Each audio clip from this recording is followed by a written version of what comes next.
Another marker on the Elvis Presley birthplace trail. Tupelo Hardware Company.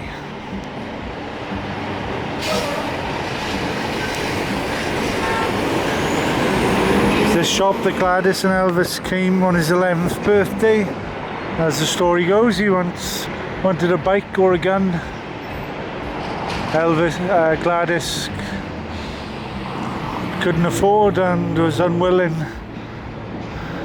certainly for the gun, and Elvis ended up getting the guitar, which of course turned out to be the right choice. So Forrest L. Bobo, a long-time employee of Tupelo Hardware, sold the guitar to the young Elvis for $7.90. Let's go in, take a look. Oof.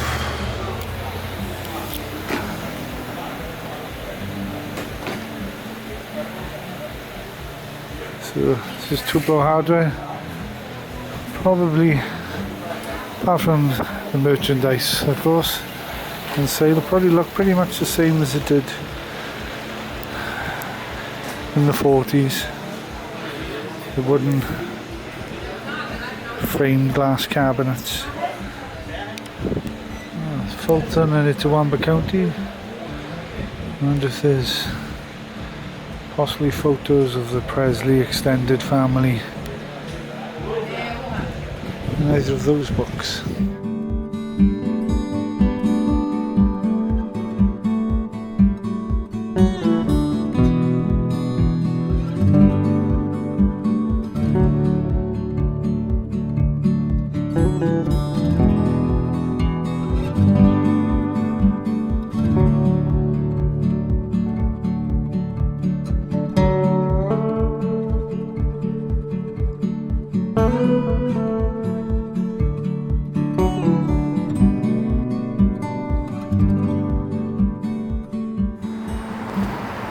Yeah, so I mentioned in there the books for Fulton and Itawamba.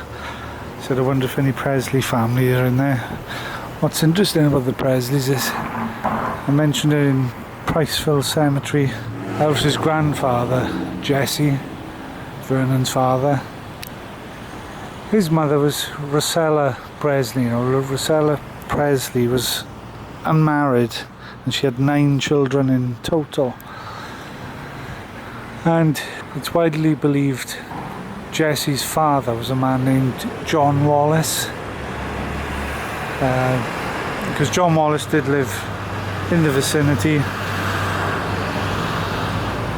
and it's the name that Jesse Presley,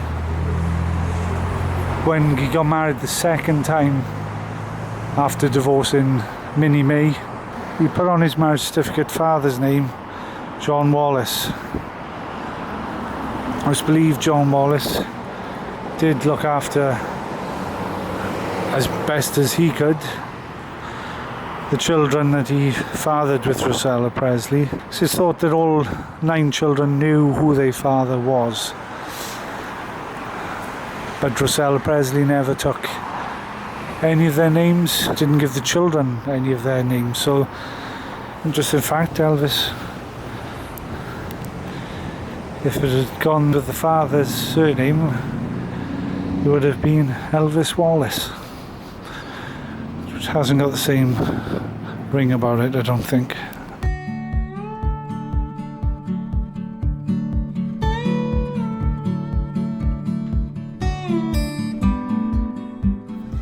So this building to the left was the Tupelo Garment Factory where Gladys Presley worked at the time, living here in Tupelo.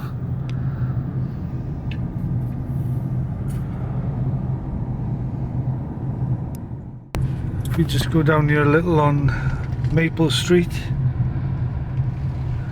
there's another home that the Presleys lived in for a while. It's some of the white picket or lattice fencing outside. Yeah, this is Milltown. This is what was called as Milltown because all the workers from the garment factory lived in this area. It was set up by the owners of the garment company. All the houses, that's why they're all very similar. All the houses, there was a school, shop, and it's all known as the Middletown area of Tupelo.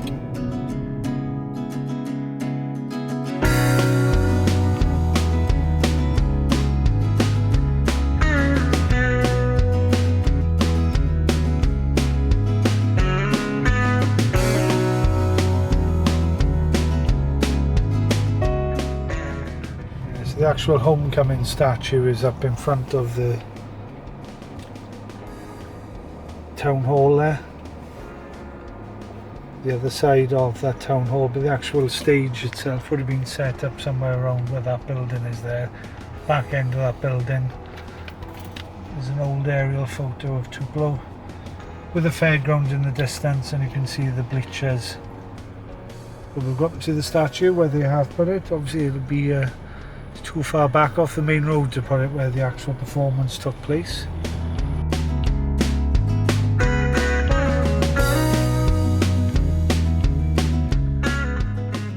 So this is the homecoming statue. It's a very good one. Very good statue actually. Oh, there we are. They've got the August 1st 1955 date on here, which was missing from the birthplace. This would be the entrance to the fairgrounds, just there where the flags are. The actual fairgrounds would have been where the Tupelo City Hall is now. That would have been the area where the actual fairground rides and attractions were, with the actual bleachers, where the concert performances took place. Further on down the back. This along here where the statue is, running parallel with Main Street there, would have actually been Mulberry Alley, which was a very poor section right outside the fairgrounds, and that's where the Presley family lived for a while, as well as Commerce Street. So Commerce Street now is the one that runs alongside the park, and then opposite the entrance to the park. Up that way, but they lived on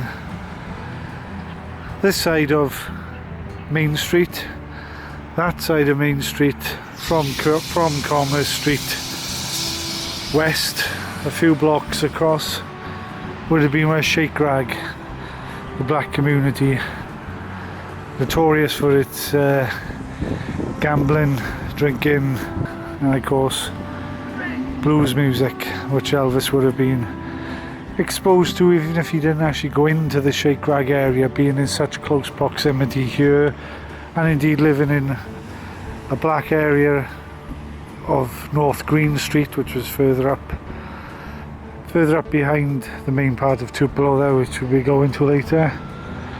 You would have been exposed to the sounds of blues music and black gospel. Yeah, so the Presleys lived on Mulberry and Commerce after they lost a home on Berry Street over in East Tupelo that Vernon had put a down payment on but couldn't maintain the payments.